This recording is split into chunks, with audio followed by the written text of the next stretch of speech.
नमस्कार मंडळी, कसे आहात सगळे. आज आहे डे 20 ऑफ व्लॉग. आजच्या व्लॉगमध्ये तुम्हाला दिसेल माझा एक्सपिरियन्स, ते पण ट्रॅव्हिस स्कॉटचा कॉन्सर्टचा.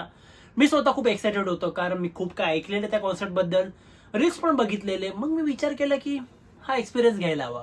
मग काय, मी लगेच 4 तिकीट्स बुक केले.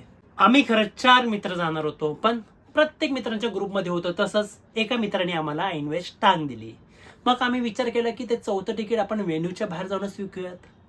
कॉन्सर्ट संध्याकाळी 5 पासून चालू होणार होता. मीन्स लाईनअप होते आर्टिस्टचे. अँड ट्रॅव्हिस स्कॉटचा कॉन्सर्ट 8 to 10 होता. मग आम्ही उशिराच निघालो 5ला वगैरे, कारण लाईनअप एवढा खास नव्हता आणि आज ट्रॅफिक पण नव्हतं. सो आम्ही लगेच पोचलो वर्लीला. मग आम्ही कोस्टल रोडच्या पे अँड पार्कमध्ये कार पार्क केली, कारण रेसकोर्स जवळ कोणतं पण पार्किंग अवेलेबल नाहीये. अँड रेसकोर्सच्या रोडला लागलो तर तिकडे आधीच ट्रॅफिक जाम होतं कॉन्सर्टमुळे. सो आधीच कार पार्क केली आणि तिकडून आम्ही उबर केली. अँड उबरनी पण आम्हाला ऑपोजिट साईडला सोडलं बिकॉज ऑफ ट्रॅफिक. एवढी सगळी कसरत करून आम्ही पोचलो गेट जवळ. आता एकच काम बाकी होतं, 4थं तिकीट विकायचं. सगळ्या कॉन्सर्ट्सला लोक असेच येतात विदाऊट तिकीट, कारण ऑन द स्पॉट खूप सारे लोक तिकीट विकतात व्हेन्यूच्या बाहेर.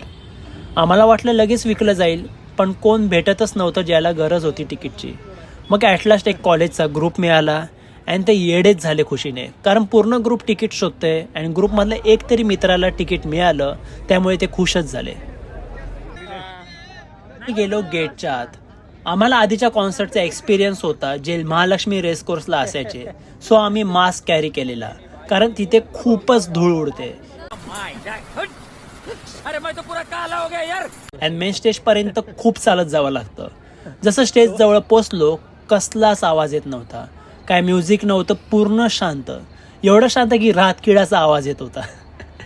8 वाजून गेले तरी कॉन्सर्ट चालू झाला नाही.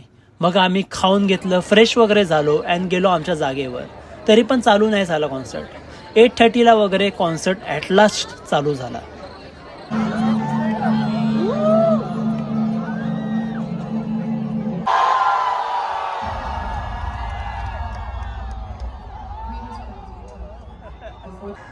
कॉन्सर्ट जसा चालू झाला, आमचा मूड पूर्णपणे ऑफ झाला, कारण त्यांचे स्पीकर सगळे स्टेज जवळच होते आणि जे मागे होते लोक, त्यांना काही आवाज येत नव्हता प्रॉपर. असं वाटत होतं कोणीतरी साधा स्पीकरवर म्युझिक लावले. एवढा कमी आवाज, आणि त्यामुळे मोस्ट ऑफ द ऑडियन्स त्या कॉन्सर्टला एन्जॉय नाही करू शकले. सगळे सॉंग्स चांगले आहेत, पण एन्जॉय करायला आवाज तरी यायला हवा म्युझिकचा. आम्ही पूर्ण टाईम हसत बसलेलो, जोक करत बसलेलो कॉन्सर्टचा.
हे एक सॉन्ग आहे फिन, जे मी खूप सारे रील बघितलेले की लोक येडे होतात या सॉन्गवरती. अँड ते खरंच झालं. पूर्ण कॉन्सर्टमध्ये फक्त या सॉन्गला खूप मजा आली.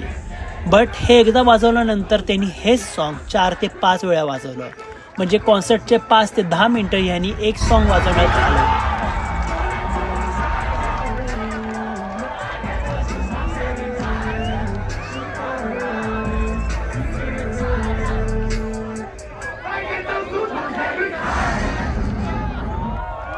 नंतर अराउंड 9:30ला मीन्स 1 तास नंतर ट्रॅव्हिस स्कॉट एक सॉन्ग गात गात जात होता लोकांना भेटत आणि जात जात कुठे गायब झाला कळलंच नाही सगळ्यांना.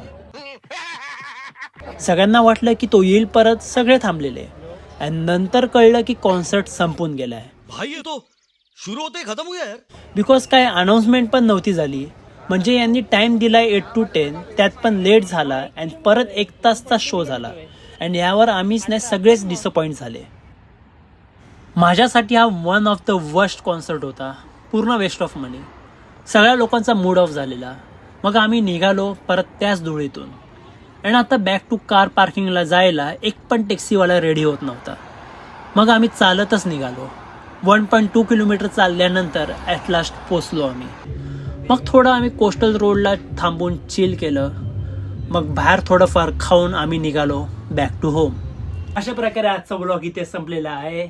कसा वाटला हा व्लॉग नक्की कमेंट सेक्शनमध्ये सांगा. आणि जर तुमचा पण काय एक्सपिरियन्स असेल ट्रॅव्हिस स्कॉटचा कॉन्सर्टचा तर नक्की कमेंट सेक्शनमध्ये सांगा. तोपर्यंत भेटूयात एक नवीन धमाकेदार व्लॉग सोबत.